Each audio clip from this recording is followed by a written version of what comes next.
The first thing I did was I prayed. I was grateful for this opportunity to be a head football coach here at John Marshall. Excited for the football season. All I can think about is getting a chance to get back out there.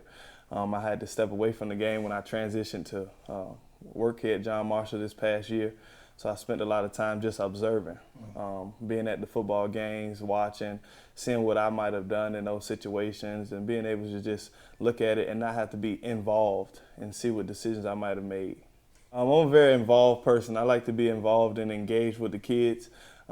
So at this time, it's just been kind of a communication standpoint of just texting the guys and just reaching out to them, trying to keep them upbeat. Because we're doing a lot of at-home workouts. It's not body weight, squats, push-ups, just kind of keep our bodies in shape since we can't do any group settings workouts. Part of that has just been trying to just stay engaged, knowing that at the end of this, June 10th, hopefully, we'll be able to get back active and be preparing for the football season. We had got to the process of posting the job opening. We had several candidates to apply. Out of those candidates that applied, we selected 4 to interview. And the invite to those candidates had been released. Then, boom, just like that, the government shut us down. So the administration team here at John Marshall, we got together and we just decided to go virtual. So the same invites to those candidates that were selected to interview were sent out an invite through Zoom, and we just used that process, and it worked out perfect. I think it was great on both ends. As far as with the candidates, the interview, I think it took a lot of the nervousness out of that. And they were able to be relaxed at home and to interview, and actually, gave us a great person-to-person response to the questions that we asked them. So it worked out perfect. Coach Gillus, he was already in the building, which was a plus for any program. I think, you want especially your head coaches to be in the building so they can build those relationships with the kids. So with him already being in the building as a teacher, he had already developed a lot of the relationships with those players and students. So going forward, the technology there is good.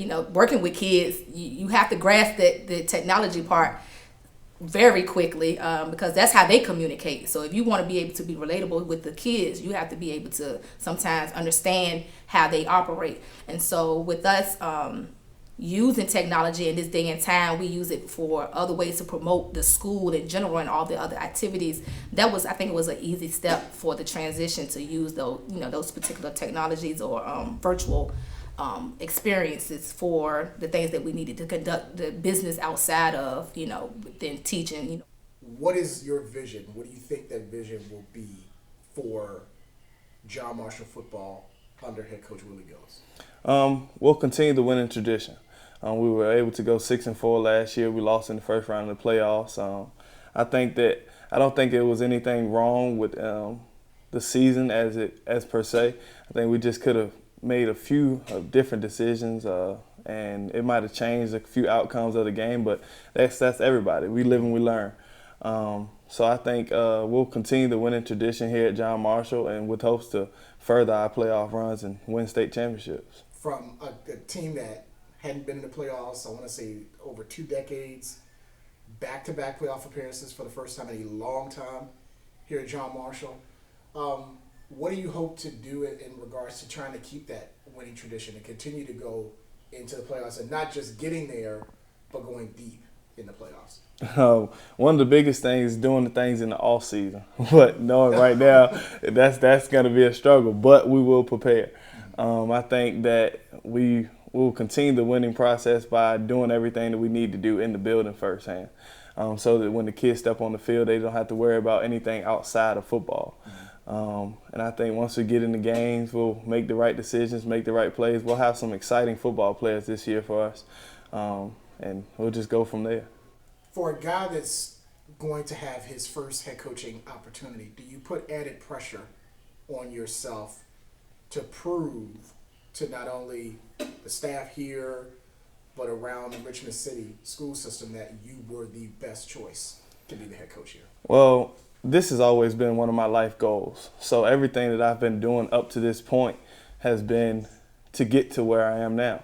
So I don't feel like it's any added pressure because I've always looked at it as if I was the head coach.